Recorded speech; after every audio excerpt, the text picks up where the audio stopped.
सरकार, आपसे कहना चाहते हैं हम लोग, साला कमा के हिंदुस्तान के गरीब लोग जो है टैक्स भरते हैं, हिंदुस्तान सरकार को देते हैं, और सरकार जो है उन पैसों से कोरोना पीड़ित को विदेशों से लेके आती है और हिंदुस्तान के लोगों को भूखा मरने के लिए छोड़ देती है। आप लोग विदेशों से जहाजों में भर के कोरोना लेके आए और उस वजह से इस देश के गरीब लोग, गरीब मजदूर परेशान हो रहे हैं। हैदराबाद में मजदूर फंसे हुए हैं, मुंबई में मजदूर फंसे हुए हैं, पूना बेंगलुरु में मजदूर फंसे हुए हैं, दिल्ली में मजदूर फंसे हुए हैं, हरियाणा में और देश के हर एक राज्य में मजदूर फंसे हुए हैं। उन मजदूरों की क्या गलती थी? विदेश में फंसे हुए लोगों के लिए आपके पास समय रहता है। आप एयर इंडिया से लेके इंडिगो, स्पाइस जेट से लेके विस्तारा एयरलाइंस को आप विदेशों में भेजते हैं और वहां से कोरोना भर भर के इस देश में लेके आते हैं और इस देश के गरीब लोगों को समस्या होता है। नेताजी, आप लोगों से नम्र निवेदन करना चाहता हूं, अगला वीडियो में इतना गाली दूंगा कि कान, नाक, आंख और शरीर के जितने भी अंग है सब आप लोगों को बुरा लगे तो मुझे माफ करो, लेकिन इस देश के जितने भी गरीब लोग अलग अलग शहरों में भूखे मर रहे हैं उन्हें बचाने की कोशिश करो। हमारे पास अभी कुछ देर पहले हैदराबाद से फोन आया था, वहां पे 9 लोग जो है एक फ्लैट में फंसे हुए हैं, उनके पास खाने के लिए नहीं है। उन्होंने अपने किचन का फोटो हमें सेंड किया है। आपके पास इसे देखने के लिए समय नहीं होगा, लेकिन चीन में फंस गए, बचाएंगे हम। ईरान में फंस गए, हम बचाएंगे। इटली में फंस गए, हम बचाएंगे। जापान में फंस गए, हम बचाएंगे। लेकिन भारत में फंस गए, उनका क्या? किसने कहा था इन्हें कि भारत छोड़ के विदेशों में जाओ? और लालच के वजह से ये साले विदेश गए थे, और ये सालों की वजह से जो है ये विदेश से कोरोना भर भर के लेके आए। इन सालों की वजह से भारत के जो है मासूम लोग फंसे हुए हैं, आज अपने घरों में बंद है। हम भी अपने घरों में बंद है, लेकिन इंसाफ सबके साथ होना चाहिए। जो विदेश में है उनके लिए आपके आंखों में आंसू आते हैं, और जो भारत में मर गए भूखे उनके लिए क्या? 1,70,000 करोड़ का राहत पैकेज नहीं, आप 100 लाख का राहत पैकेज घोषणा कर दो। लेकिन जब तक देश के लोगों के साथ आप खड़ा होना नहीं सीखोगे, तब तक जो है इन राहत पैकेजों का कोई मोल नहीं। मैं सिर्फ और सिर्फ किसी एक पार्टी को नहीं बोल रहा हूं, मैं देश के तमाम नेता, देश के तमाम बुद्धिजीवी लोगों के बारे में बोल रहा हूं। भारतीय टीम के तमाम क्रिकेटर, आप लोगों को स्टार हमने बनाया है, लेकिन कोरोना महामारी के बीच में आप लोगों ने 1 रुपया का अनुदान जो है लोगों को नहीं दिया है। फिल्म स्टार और बड़े बड़े हस्ती घर में बैठ के हाथ धो, गांड धो, ये धो, वो धो, ना जाने क्या क्या करते रहते हो, लेकिन 1 रुपया का डोनेशन आप लोगों ने कोरोना महामारी से लड़ने के लिए गरीबों को नहीं दिया है।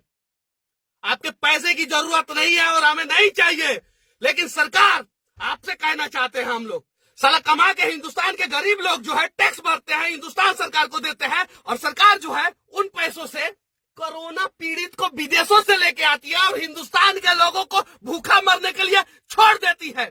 इनको किसने बोला था विदेश जाने के लिए? विदेश जाने से पहले ये साले क्या भारतीय सरकार से पूछे थे कि हम विदेश जाए कि नहीं जाए? विदेश तो चले गए।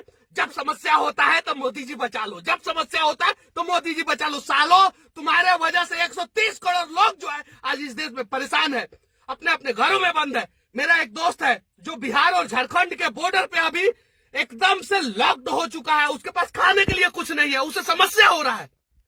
उसकी एक छोटी सी मासूम बच्ची है गांव में, उसे समझ में नहीं आ रहा है कि मेरे पापा है कहां। उसकी एक बीवी है जो 2 दिन से खाना नहीं खाई है, लेकिन ये एहसास जो है वो न नरेंद्र मोदी को होगा, न राहुल गांधी को होगा, और न इस देश के 543 सांसदों को होगा। कुछ करने की जरूरत नहीं थी देश के नेताओं, आप लोगों को। जितने भी सांसद और विधायक हैं वो अपने अपने क्षेत्र के लोगों को बचाने के लिए सिर्फ और सिर्फ एक एक बस की व्यवस्था कर देते, और एक एक थर्मल हीट डिटेक्शन मशीन, जो इंफ्रारेड मशीन है, जो यहाँ पे लगाने से पता चलता है कोरोना इसे है, तो फिर विदेश से भर भर के क्यों लाए? और देश में जिसको कोरोना नहीं है वो साला भूखा मर रहा है। आप कहते हो कि हम प्यार से बात करें, पिछले 3 दिन से हम प्यार से विनती कर रहे हैं कि हमारे देश के लोगों को कम से कम बचाओ, उन्हें उनके घर तक पहुंचाने की व्यवस्था करो, लेकिन आप सुनते नहीं हो। आज जो है हमें इसलिए टाइट होके बोलना पड़ रहा है क्योंकि आपका कान जो है वो सीधी बात और धीरी बात सुनता ही नहीं है। आज इस देश के नेता, आप सभी से नम्र निवेदन है, चाहे पक्ष हो चाहे विपक्ष हो, आप लोगों को इस देश के लोगों के लिए खड़ा होना पड़ेगा और इस देश के गरीब लोगों को बचाना पड़ेगा। कंटेनर में, पटना के कोइलहर में कंटेनर में मजदूर पकड़े गए। वो कंटेनर में क्यों आ रहे थे और कंटेनर में पकड़े जाने के बाद पुलिस मार रही है। हरियाणा में मजदूर कंटेनर में पकड़े गए हैं। क्यों कंटेनर में पकड़े गए हैं? यूपी में पुलिस जो है लोगों को इतना प्रताड़ित कर रही है कि लोगों को सड़कों पे जो है गुलाटी मारना पड़ रहा है।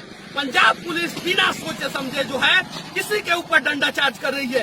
एमपी की स्थिति देख लो आप, वही है। कर्नाटक, केरल, पश्चिम बंगाल, हर राज्य की पुलिस की वही स्थिति है। हर जगह से वीडियो आ रहा है, आज यहाँ पे इतने लोगों को पुलिस वालों ने मारा, आज यहाँ पे इतने लोगों को पुलिस वालों ने मारा। आप जो भारत के लोगों को मार रहे हो, आप एक बार क्यों नहीं उन लोगों को मारे? एयरपोर्ट पे जब उतर रहे थे और जब आपको पता चला इन्हें कोरोना है तो उन्हें 50 डंडा क्यों नहीं मारे? क्योंकि उन्होंने विदेश में कुछ गलती किया था, तभी उन्हें कोरोना हुआ। आज हिंदुस्तान के लोग जो है, गरीब मासूम लोग हैं, वो आपके डंडा खाने के लिए तैयार है। आप मारो उन्हें, लेकिन अगर है हिम्मत तो उन्हें घर पहुंचा दो यार। क्यों परेशान कर रहे हो उन लोगों को? 21 दिन नहीं, 121 दिन नहीं, 21 साल वो अपने घरों में बंद रह जाएंगे, लेकिन परिवार से दूर जो है ऐसी विकट परिस्थिति में आपने रखा है उन लोगों को, नहीं रह पाएंगे, जीते जी मर जाएंगे वो लोग। इसके लिए आप लोगों को आवाज उठाना पड़ेगा। और मैं देश के प्रधानमंत्री, आदरणीय प्रधानमंत्री जो काम कर रहे हैं उनकी जितनी भी प्रशंसा की जाए कम है, लेकिन आपने एक गलती कर दिया है और उस गलती को सुधारना आपकी जिम्मेवारी है। आप हर राज्य के मुख्यमंत्री को ऑर्डर दो कि वो अपने अपने राज्य के लोगों को जो है किसी भी हाल में कहीं भी फंसे हैं उन्हें बाहर निकाले। कुछ करने की जरूरत नहीं है। हर जिला का हेल्पलाइन नंबर होना चाहिए। हर जिला के लोग जो है अगर देश के किसी भी कोने में फंसे हैं, अपने जिला के हेल्पलाइन नंबर पे कॉल करें और उस जिला के प्रशासन की जिम्मेवारी बनती है कि वो किसी भी हाल में उन्हें निकाले। चीन से आप निकालते हो, उज्बेकिस्तान से निकालते हो, तेहरान से निकालते हो, ईरान से निकालते हो, इराक से निकालते हो, इटली से निकालते हो, अमेरिका से निकालते हो। भारत में क्यों फंसाते हो लोगों को? इसलिए फंसाते हो ना कि वो गरीब है, वो कुछ बोल नहीं सकते, वो आवाज उठा नहीं सकते। भगवान के घर में देर है अंधेर नहीं, और भगवान की लाठी जो है वो दिखती नहीं है लेकिन चलती है। और जब चलती है ना, ये पुलिस की लाठी जो गरीबों पे गिर रही है ना, उससे ज्यादा दर्द करता है। अच्छा लगे तो इस वीडियो को उन तमाम लोगों के लिए पहुंचा दो, इस देश के प्रधानमंत्री और राज्य के हर एक मुख्यमंत्री के पास, ताकि उनकी आंख खुले और कान तक हमारी बातें पहुंच सके। और जितने भी गरीब लोग दूसरे राज्यों में फंसे हैं, उनकी मेडिकल स्वास्थ्य जांच के बाद जो है उन्हें उनके गांव में, उनके घर पे, उनके शहर में छोड़ा जा सके। जय हिंद, वंदे मातरम।